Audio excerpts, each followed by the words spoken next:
성경 말씀 디도서 3장 5절입니다.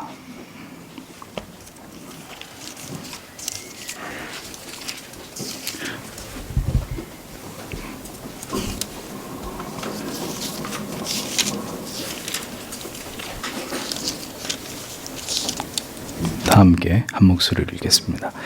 우리를 구원하시되 우리의 행한 바 의로운 행위로 말미암지 아니하고 오직 그의 긍휼하심을 조차 중생의 씻음과 성령의 새롭게 하심으로 하셨나니. 아멘. 성례에서 오늘은 성례 본질과 기능에 대한 갖가지 반론들을 반박함 12항에서 15항까지를 해설하도록 하겠습니다. 성례는 오로지 하나님의 도구에 불과함. 성례가 분명히 우리의 믿음을 확증시켜 주지만 칼빈은 이것이 미신적으로 흘러가버린 캐톨릭의 성례를 비판합니다. 성례 행위 자체에 마치 어떤 능력이 있는 것처럼 이렇게 신뢰하는 것은 바람직하지 않다는 것이죠. 하나님께서는 단지 나타내시기에 편리한 도구와 수단을 사용하셔서 하나님 자신의 영광을 나타내실 뿐입니다. 세례를 줄 때는 물을 통해서, 성찬을 행할 때는 빵과 포도주를 통해서 그렇게 하신 것일 뿐이라는 거죠. 성찬에서 빵과 포도주가 사용되지만 그 자체에 무슨 신령한 능력이 있는 것처럼 이렇게 이제 오해하고 미신적인 신앙으로 치우치는 이런 부분들에 대해서 경계하는 것입니다. 하나의 수단에 불과한 것이라는 거죠. 은혜를 가시적으로 드러내고 경험하게 하는 도구에 지나지 않다는 것입니다. 성례를 통해서 우리의 믿음을 영적으로 양육하시는 것으로 성례의 기능은 하나님의 약속들을 우리의 눈앞에 제시해서 우리로 하여금 그것을 바라보게 하므로 그 약속들을 우리에게 보증해 주시려고 하는 것에 그 목적이 있다는 것입니다. 그래서 자꾸 뭔가 그 성찬의 행위 자체를 신성시하려고 하고 이것을 어떤 신앙의 하나의 이벤트나 퍼포먼스로 교회가 이렇게 성례의 정신을 오염시키는 것은 바람직하지 않다는 거죠. 다른 교회들은 이 성찬에 그 포도주를 담았던 이런 그 포도주를 담는 일회용 컵을 사용하기도 하는데 이걸 잘 집에다 모셔놓으라고 얘기한다는 겁니다. 그걸 왜 집에다 모셔놔야 되는데요? 그러니까 이런 식의 이제 그릇된 성찬에 대한 오해들, 뭔가 그 재료나 그 행위 자체가 거룩하다고 믿는, 신비한 능력이 있다고 믿는 이런 부분들을 이제 칼빈이 비판을 한 것입니다. 그렇기 때문에 우리는 이러한 은혜의 방편이 되는 도구가 되는 재료들을 어리석게 신뢰하지 말아야 되고 그것들 자체를 우리에게 베풀어 주신 우리에게 베풀어 주신 선의 원인으로 흠모하거나 높이지 말아야 될 그런 책임이 우리에게 있다라는 것입니다. 온갖 죄를 지으면서 전혀 그의 삶에 경건을 사모하는 마음 없이 불신자와 방불한 삶을 살아가다가 성찬식에 참여해서 빵과 포도주를 먹기만 하면 자기의 모든 죄가 이렇게 단번에 해결되고 마치 새 사람이 될 수 있다고 믿는 이런 것들이 이제 미신적인 믿음이 아닐 수 없다는 것이죠. 이미 여러분들은 성찬의 성례에 대한 충분한 교육을 통해서 이 정도의 수준에서는 충분히 벗어나셨으리라고 그렇게 믿습니다. 성례의 행위나 성례의 재료 그 자체를 신뢰해서는 안 되고 하나님의 영광이 성례 그 자체에게 전유되었다고 여겨서도 안 된다. 칼빈이 강조하는 바는 성례의 어떤 거룩한 행위나 성례의 재료가 신성시되는 이런 가톨릭의 화채설을 비판하기 위해서 이러한 논리를 기독교 강요 속에서 펼치고 있는 것입니다. 중요한 것은 우리의 신앙의 고백과 우리의 믿음이 성례를 통해서 하나님께 온전히 드려지는 것입니다. 눈에 보여지는 것을 숭배하는 것이 아니라 이 모든 재료들을 통해서 우리에게 드러내고자 하시는 하나님의 뜻을, 그 은혜를 바라보면서 마음으로 하나님께 나아가는 것이 중요한 부분이라는 거죠. 그러니까 무엇이든지 이 성례뿐만이 아닙니다. 무엇이든지 미신적인 것으로 신앙을 변질시키는 것을 주의해야 된다는 거죠. 그것이 캐톨릭이든 개혁된 교회이든 우리는 이러한 신앙의 모습과 행위들을 경계해야 합니다. 더 본질을 추구하고 하나님의 은혜와 하나님 자체를 바라봄이 중요하다는 것을 잊지 않으셔야 됩니다. 그 다음에 사크라멘툼이라는 단어의 용례입니다. 사크라멘툼의 용례가 병사가 군대에 들어갈 때 지휘관에게 행하는 엄숙한 맹세를 의미하는데 신병들이 이러한 군대의 맹세를 통해서 지휘관에게 충성을 약속하고 군인의 임무를 시작하는 것과 마찬가지로 우리의 표징들을 통해서 우리가 그리스도께서 우리의 지휘관이 되심을 선언하는 것이고 우리가 그의 깃발 아래서 섬긴다는 것을 증거하는 것이다라고 카톨릭이 세크라멘툼의 그 원어적인 의미를 가지고 이런 식으로 주장을 한다는 거예요. 그러니까 아마도 세례의 행위를 이렇게 이제 세례를 받고 서약을 하고 하니까 이런 세례의 행위를 그렇게 절대적으로 받아들이는 것으로 이렇게 보여집니다. 마치 로마의 군인들이 그들의 휘정으로 자기의 소속을 구별하듯이 사크라멘툼은 불신자들과 구별되는 어떤 상징물 같은 것으로 말하지만 이러한 주장 역시 칼빈에 의하면 그 용례를 전혀 다른 의미로 고대 사람들이 임의로 새로운 의미로 창안해서 거룩한 표징을 그 단어로 지칭한 것일 뿐이다라고 말합니다. 그러니까 믿음이라는 단어의 의미도 피스티스라는 믿음이라는 단어의 의미도 본래는 약속들을 시행하는 신실함을 의미해요. 원래 믿음이라는 뜻은요. 그런데 사람들이 진리 그 자체에 대해서 사람이 갖는 확실함이나 확고한 신념을 믿음이라는 단어로 이렇게 보편한 것과 마찬가지로 사크라멘툼이라는 말 자체도 이제 왜곡돼서 사용됐다는 것입니다. 원래는 군사 용어였던 것이 거룩하고 신령한 것들의 표징이라는 의미로 사용이 됐다는 것입니다. 이렇게 선서하고 서약하는 것이 유사하기 때문에 이런 식으로 이제 이것이 이 용례가 사용이 됐다는 거죠. 그런 용어에 대한 문제는 근데 칼빈이 얘기합니다. 그 부차적인 것일 뿐이라는 거예요.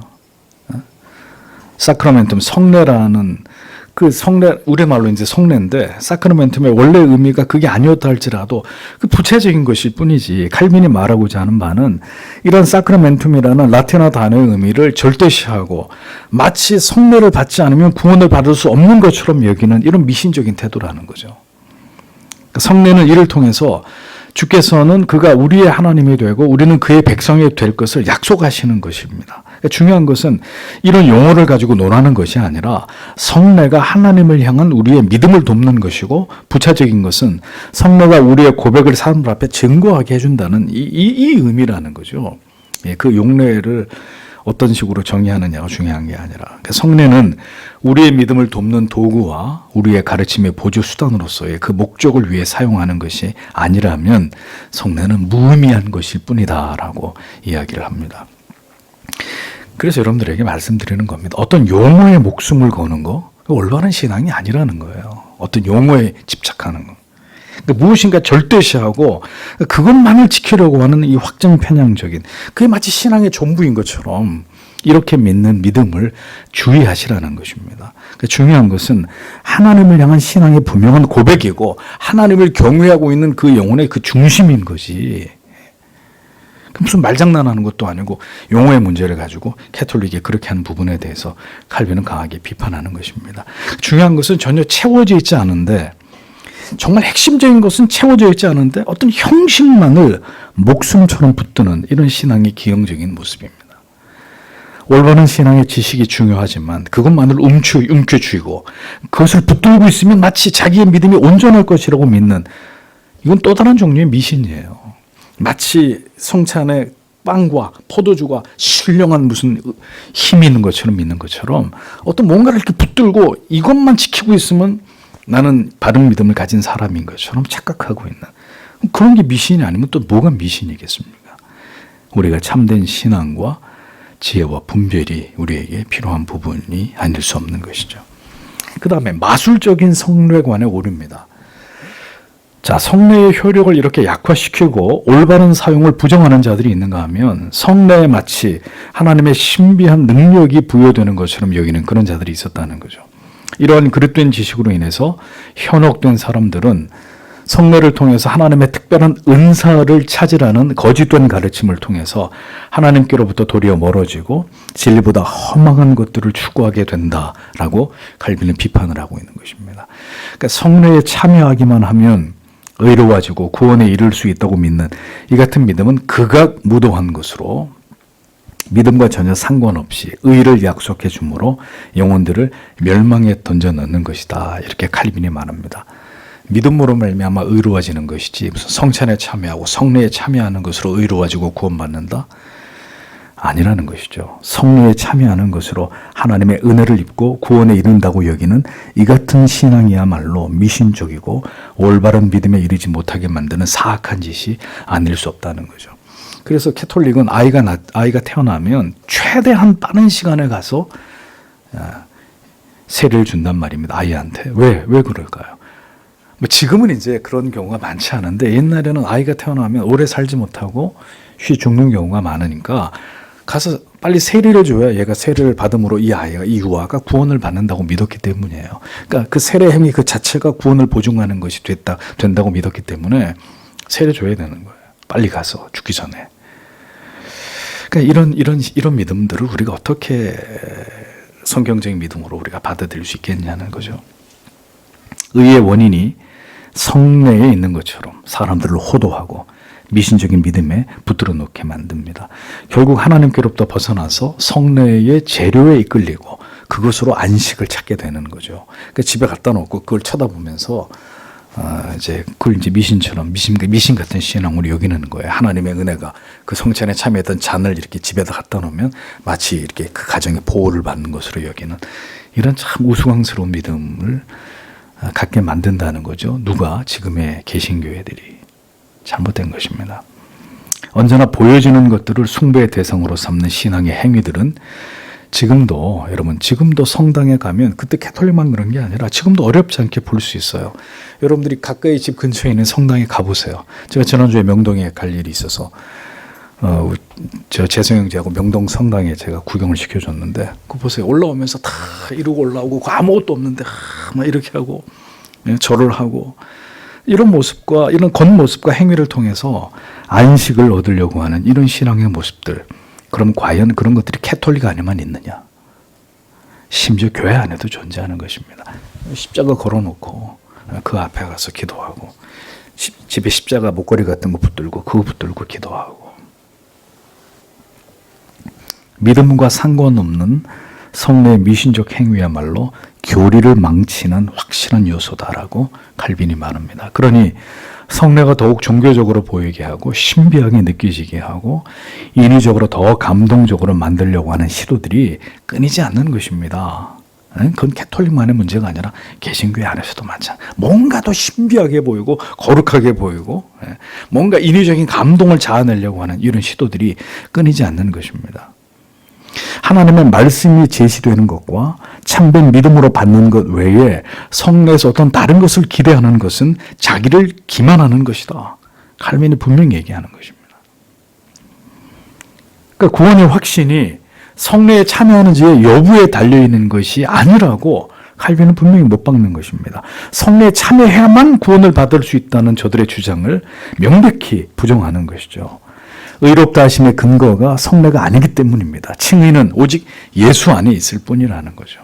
그 의롭다 하심은 성례가 아니라도 복음 선포에 의해서 전달되고 성례의 인이 없이도 의롭다 하심을 완전히 누릴 수 있는 것이라는 것입니다. 아우구스티누스는 눈에 보이는 표징이 없이도 눈에 보이지 않는 성화가 있을 수 있으며 또한 성화가 없이 눈에 보이는 표징만 있을 수도 있다라고 이미 그 시대에 이런 기가 막힌 통찰을 우리에게 보여주는 것입니다. 눈에 보이는 표징이 없이도 눈에 보이지 않은 성화는 진리의 말씀을 통해 성도의 영혼 안에 일어나는 것이고 참는 성화가 없는데도 눈에 보이는 거룩해 보이는 표징들이 얼마든지 존재할 수 있다. 그런 것에 기만당하면 안 된다는 거죠. 또 다른 곳에서 아우구스티누스는 말하기를 사람들이 때로는 성례에 참여하는 데까지만 그리스도로 옷 입고 때로는 삶의 성화에 이르기까지 그리스도로 옷 입는다라고 말했습니다. 참 깊이 있는 말입니다. 여러분들이 여러 번 이 말씀을 읽어보면서 이게 뭘 의미하는지를 가슴에 새겨보셔야 됩니다. 그리스도로 옷 입고 삶의 성화에 이르기까지 그리스도로 옷 입어야 된다. 성례에 참여하는 데까지만이 아니고. 그러니까 사람들이 때로는 성례에 참여하는 데까지만 그리스도 옷 입는다. 이것은 선인과 악인의 구분 없이 가능할 수 있는 거잖아요. 그냥 예수를 잘 믿는 사람도 믿지 않는 사람도 신앙의 고백이 있는 사람도 고백이 없는 사람도 일단 성례에 참여할 수는 있어요. 선인과 악인의 구분 없이. 그런데 후자 그리스도로 옷 입고 삶의 성화에 이르기까지 그리스도로 매일매일 옷 입는 것은 오직 하나님의 의인들과 경건한 사람들에게만 해당되는 신앙의 모습이다.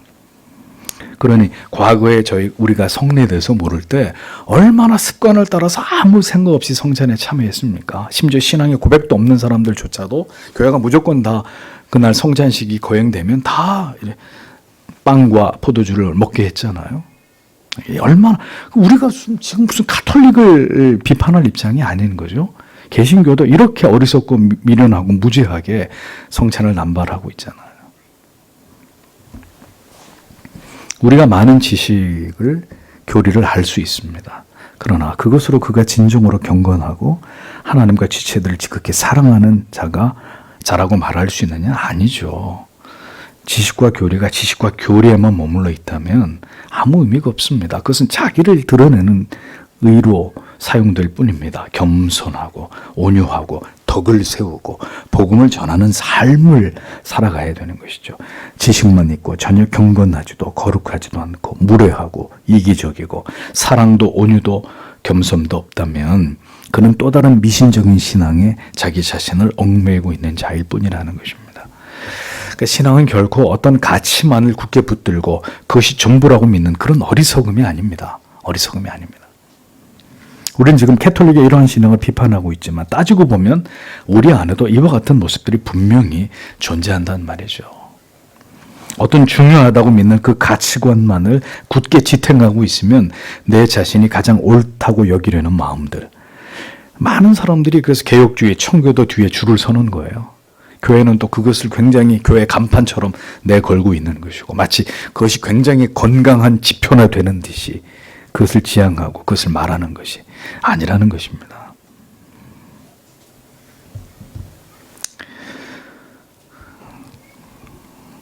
모든 미신적인 요소들은 그릇된 신앙과 삶에서 모두 발견될 수 있다는 사실을 결코 간과하지 말아야 됩니다. 다음으로 물질과 표징의 구별에 대한 아우구스티누스의 가르침입니다. 성례와 성례에 사용되는 물질은 구별된다라는 것을 올바로 이해해야 될 필요가 있습니다. 그러니까 진리는 반드시 표징과 구별되어야 하고 물질과 진리가 성례에 모두 포함되어 있고 밀착되어 있다고 믿는 이러한 믿음을 우리는 지향해야 된다는 거죠. 그래서 아우구스티누스는 오직 택한 자에게만 성례가 그 나타나는 바 효력을 발생시킨다 이렇게 분명히 얘기했습니다. 그러니까 분명히 하나님의 택한 백성들 안에서 성례는 세례를 받을 때 그리고 주의 몸과 피를 기념하고 영적 임재를 경험할 때마다 택한 백성들 안에는 반드시 그 효력을 발생시킨단 말이에요. 그런데 준비된 이런 분명한 신학적 이해를 바탕으로 교회가 성찬을 하지 않는 이유는 그래서 성례에 온갖 인위적인 감동의 요소들을 교회가 자꾸 채워 넣으려고 하는 이유. 영화를 보여주고 어떤 우리의 감성을 자극할 만한 것들을 자꾸 사용하는 이유는 자, 택한 자에게만 성례가 나타내는 효력이 발생된다고 하니 그 효력이 발생되는 사람이 다수일까요? 소수일까요? 소수이겠죠. 그러니 다수의 택감 받지 않은 자들에게도 뭔가 인위적인 감동을 선사해야 될 거 아닙니까? 그래야 다음번에 성찬식 할 때도 헌금 내고 어떤 절기마다 그렇게 하지만 뭔가 그런 이벤트를 통해서 어떤 소기의 목적을 달성할 수 있지 않겠습니까? 그러니까 택자에게 임하는 이 순수한 성례를 통한 은혜를 덧칠하는 거예요. 그걸 꾸미고 화려하게 만들어서 택자가 아닌 사람들조차도 그 성찬에 참여했을 때 굉장히 감동을 받고 뭔가 뭉클한 자극을 받는 일들을 교회가 자행하는 것입니다. 근데 택자라 할지라도 성례를 통해 은혜를 못 받았으면 교리가 밝히듯이 다시 자신을 곰곰하게 돌아보면서 왜 성례를 통해서 내가 하나님이 주시는 은혜에 참여하지 못했을까? 그래서 그것을 철저하게 규명하고 다음번에 성례가 시행될 때 겸손히 하나님의 은혜를 구하고 자기를 철저히 돌아보면서 택자에게 부으시는 그 은혜의 효력을 경험하게 만드는 그런 식으로 교육을 하고 성도님들의 영혼을 유도해야 되는 게 맞는데 아예 이런 것에 대한 기대 자체가 없는 거예요. 그러니까 성찬은 은혜 못 받는 거, 그냥 요식행위. 많은 다수의 성도님들이 그렇게 생각하고 교회는 그렇게 되는 것을 우려하기 때문에 인위적인 감동을 만들어내는 것입니다. 그래서 성찬식 전에 예수님이 순환당하는 VTR을 보여주면서 눈물샘을 자극시키고 그 다음에 이제 성찬을 그렇게 이제 진행을 하는 것이죠. 그러니까 이런 아우구스티누스의 가르침을 전혀 부정하는 것입니다.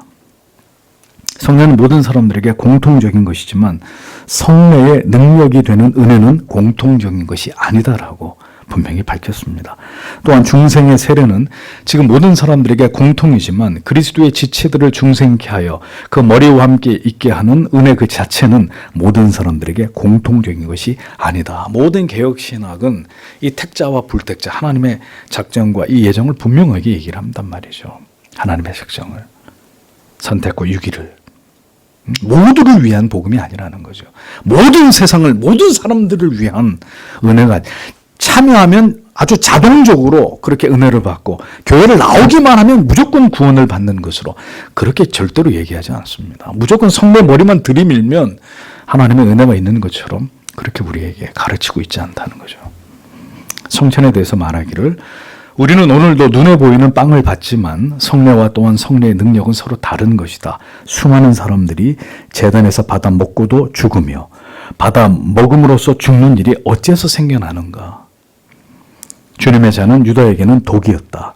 그가 악한 것을 받아 마셨기 때문이 아니라 악한 사람이 악한 의도로 선한 것을 받아 마셨기 때문이다. 이렇게 기록을 합니다.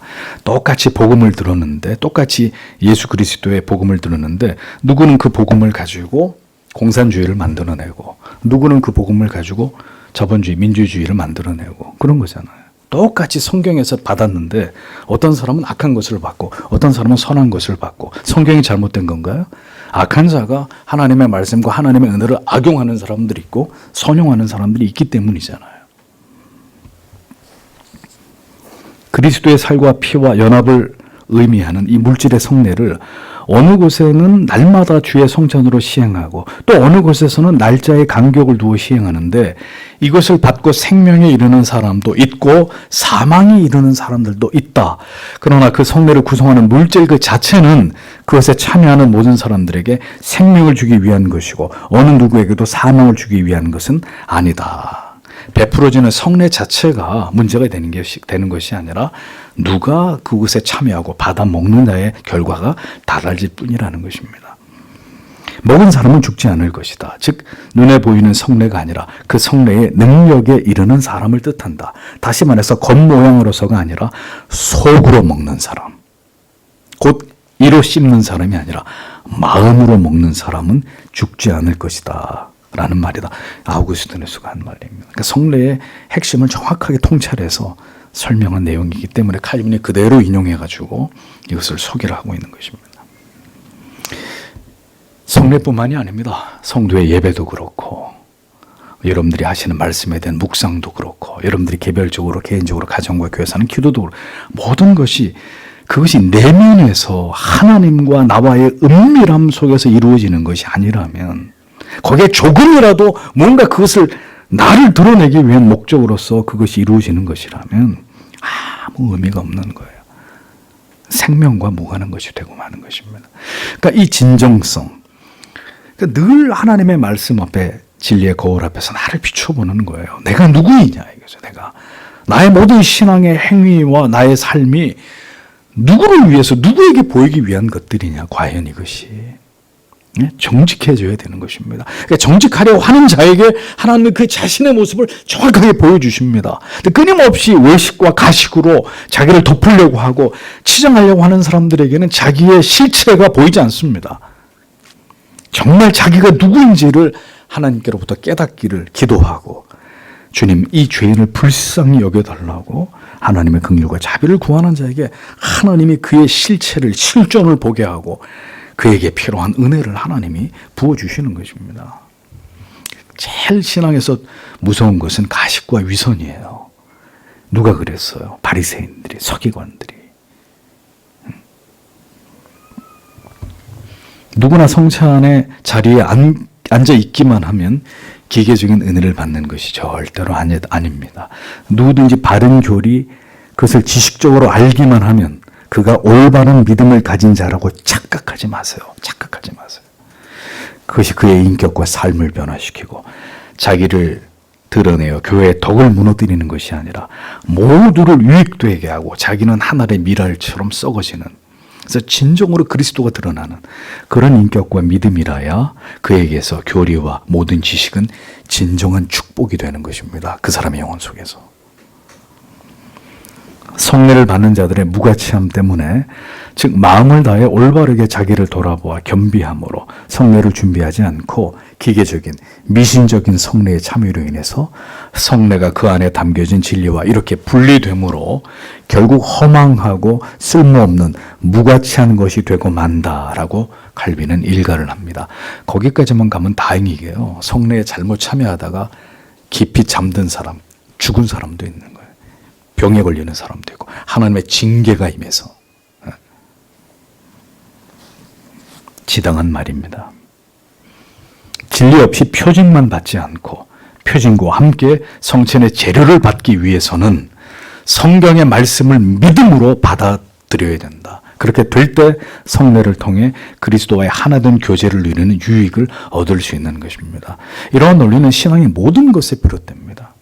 그래서 우리가 하나님 앞에서, 누구 앞에서가 아니고 목사 앞에서도 아니고 다른 성도 앞에서도 아니에요.